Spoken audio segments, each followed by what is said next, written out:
Let's talk about Mercari, friends, because there's a lot going on over there. Hi everyone, my name is Becky Park. I am a part-time reseller on a variety of different platforms, including Mercari, and in today's video we're going to talk about the news that shook the nation, which is their updated terms of services.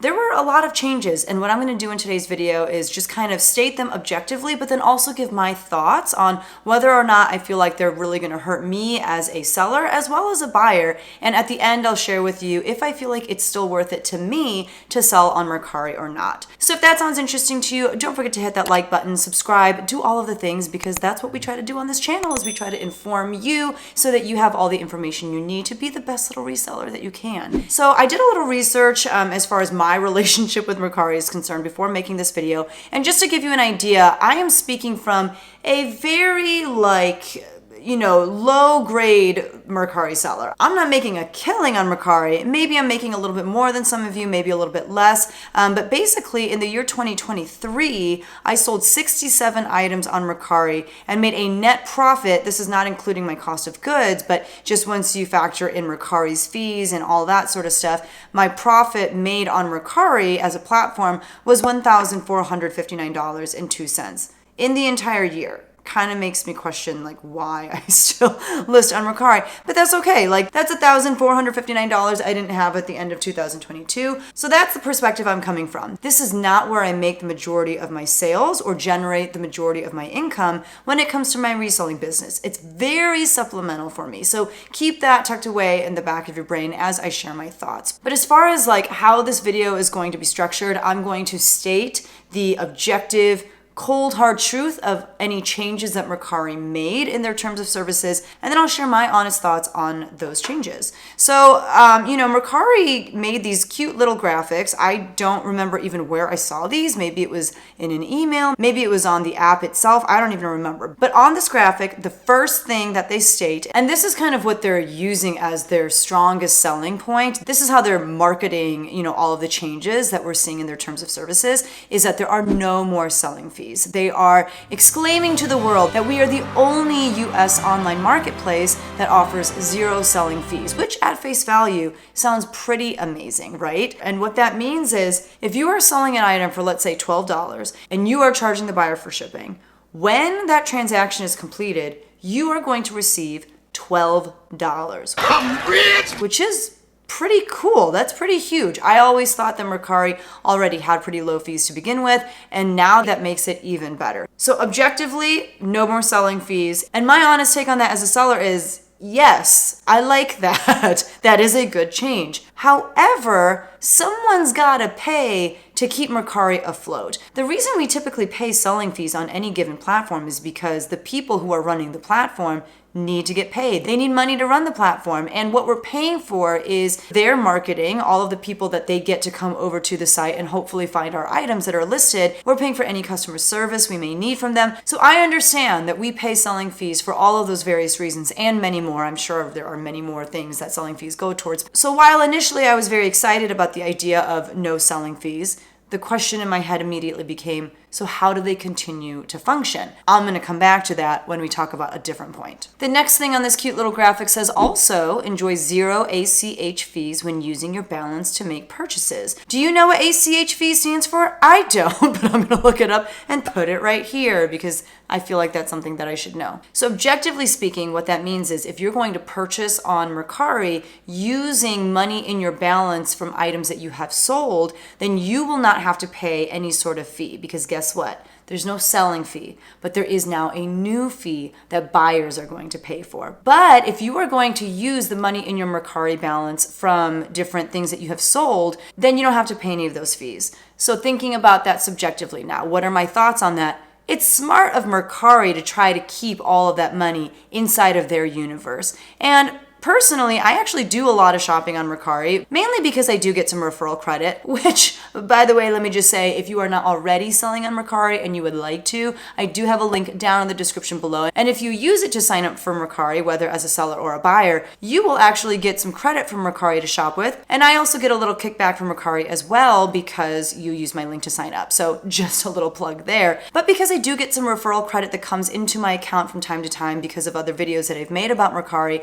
I will use that money to buy things like clothes for my kids or, things that we need for our kitchen. I actually shop on Mercari a lot. So for someone like me, or even if you like to source on Mercari, if you like to buy things from other people who are selling things for cheap, you'll be able to do that without having to pay for any fees if you use the money that's already inside of your Mercari account. The next thing on this graphic for sellers is, or withdraw as much of your funds as you wish for just a flat $2 ACH fee.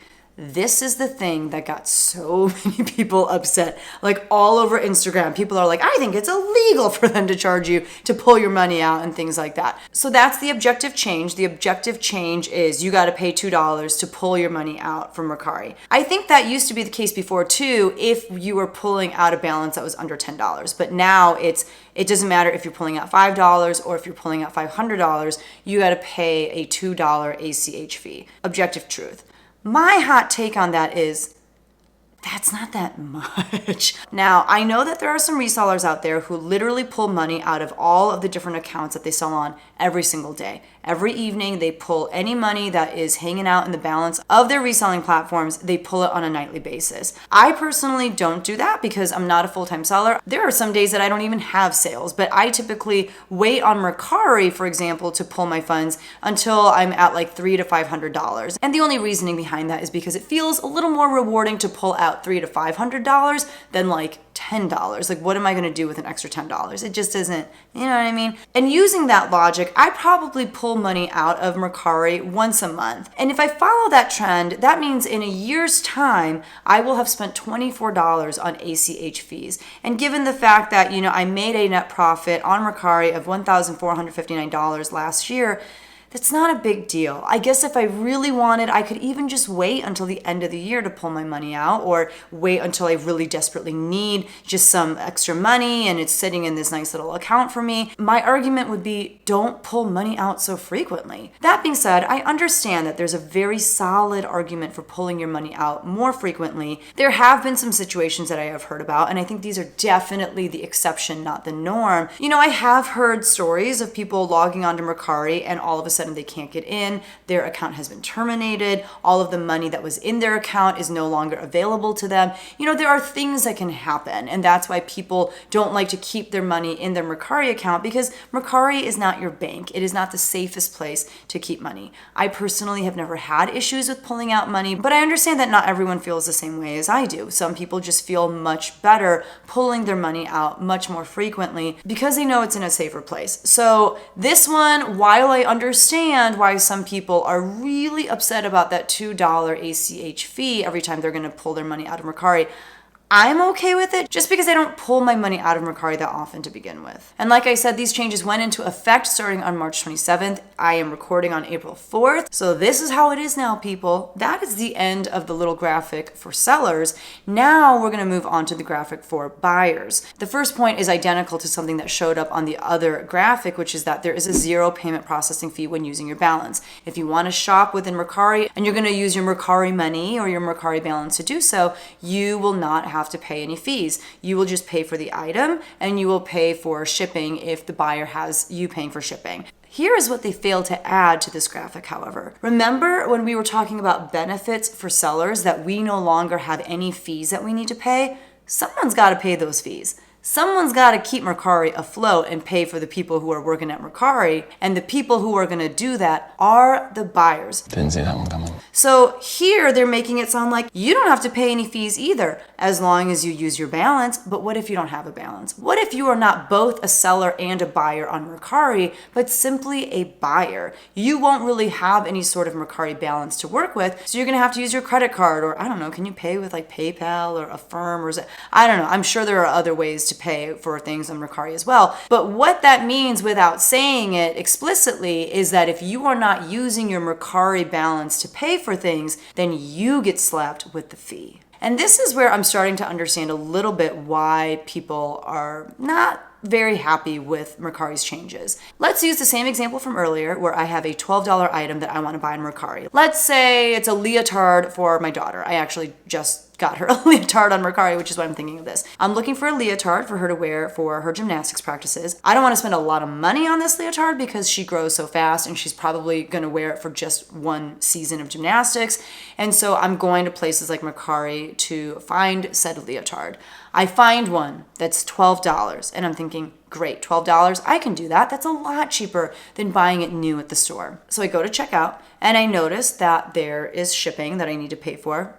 Yep, I get it. It kind of stinks, but I understand that I need to pay for shipping. And for something as lightweight as a leotard, shipping is probably going to be $4.99. So what was a $12 item is now a $17 item, which I can still stomach. I understand I need to pay to get that item shipped to me. There are also taxes. That's going to get me from $17 to maybe like $19, let's say. I'm still under that $20 mark. It's still looking okay. I'm getting a little irritated. But now you're going to slap an additional, let's say $2 in fees on top of the purchase price, the shipping price, the taxes. And now I got this other fee. And now we're looking at $21 for what was supposed to be a $12 leotard. I'm out.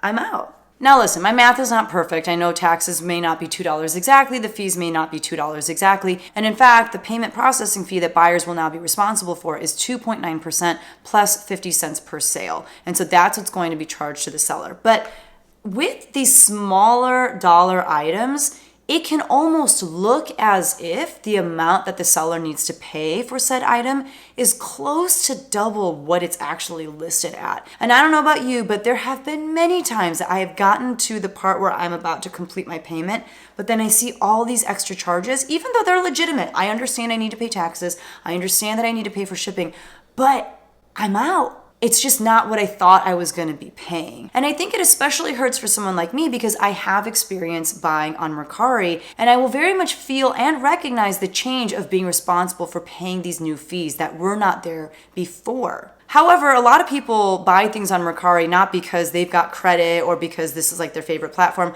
A lot of people find things on Mercari because they're just searching for something in Google and a hit comes up on Mercari. They go over to Mercari. It's like the only one that exists online. So they're going to buy it from Mercari. They don't care how much they have to pay in fees and stuff. Like they just want that one thing. They found it on Mercari. They're going to buy it. But I am savvy enough to know now that if something is listed on Mercari, it's probably also listed on eBay and Poshmark.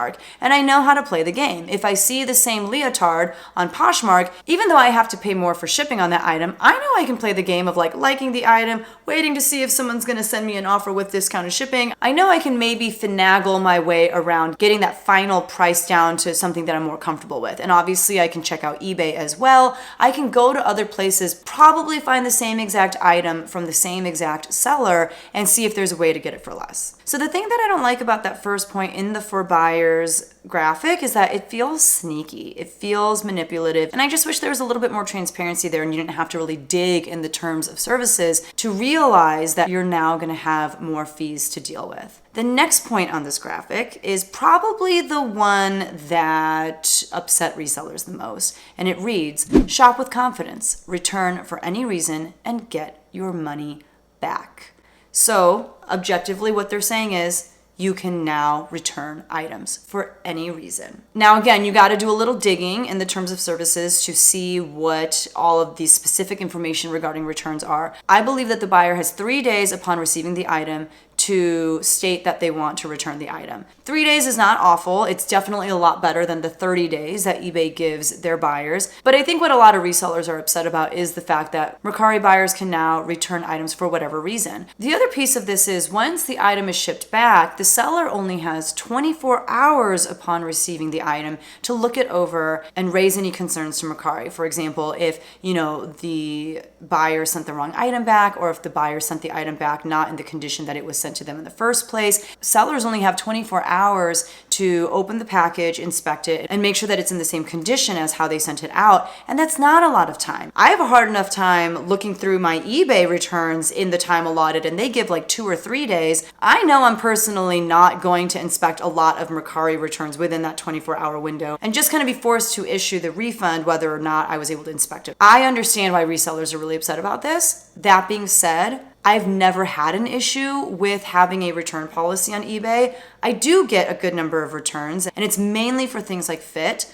I'm okay with doing the return. And I don't believe I have yet experienced any sort of like scammy returns where people are returning things that I didn't send to them in the first place, or where people are, ruining things and then sending it back. I know there are lots of horror stories out there of those kinds of things happening to resellers. I'm just saying I don't think that they happen very frequently. So, my thinking is if more people will shop on Mercari because they have that confidence of, if I don't like it, I can just return it. Or if it doesn't fit me, I can return it. If more people come to Mercari for that reason, I'm okay with there being a return policy, especially because I'm already kind of used to it because of eBay. That's just me though. The next point is that the return process is more streamlined. And finally, there is free return shipping for the buyer. So you might be asking, who is paying for that return shipping? Is it coming out of my dime? It is not. It is coming out of Mercari's pocket, except for, I believe, if something weighs over 50 pounds. And at that point, I'm gonna be honest with you, I don't remember who pays for the shipping there. I may have missed some key things. Let me know down in the comments if I did. But after sharing all of that,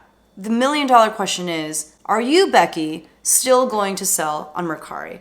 I am. I already have all these listings on Mercari. I'm not going to pull them down. I'm also not going to change the price of my listings on Mercari the way that they're suggesting. They're like, we got rid of your selling fees. Why don't you make things cheaper for prospective buyers? no thank you, I'm just gonna leave it the way that it is, but I'm gonna keep my listings on Mercari. I'm gonna keep listing to Mercari because I wanna see what happens. I don't wanna erase all of this hard work I've already done to get all of these listings on Mercari. I'm gonna stay on this train, see where it takes me, and if it really sucks a month or two or a year from now, it's easy to get out of the game. It's a lot harder though to break any momentum that you may have and say, I quit. I quit. I quit. and then try to come back later and kind of build up that Mercari side of your reselling business again. I'm gonna stick it out, I'm gonna see what happens, and I will continue to show up on a weekly basis to share with you, especially in my What Sold videos, how I'm doing over on Mercari, if I am still making sales, if I'm making more sales, if I'm making less sales. And you know, as I do very diligent research on Instagram and see kind of what people are saying about this, there are actually a lot of people who are like, I've been making so many more sales on Mercari since they made these changes. And then there are some people who are like, it's dead, I haven't sold anything. So I would rather see for myself what happens to me versus simply making decisions based off of the anecdotes of others. So that is my game plan when it comes to Mercari. Let me know your thoughts, and if you've noticed any changes within your own Mercari selling experience since they made those changes on March 27th, let us know in the comments what changes have you been experiencing. Thank you so much for watching. I hope you found this informative and helpful. And if you want to learn more about selling on Mercari, check out this video right here. Thank you so much for watching, and I'll see you guys in the next one. Bye!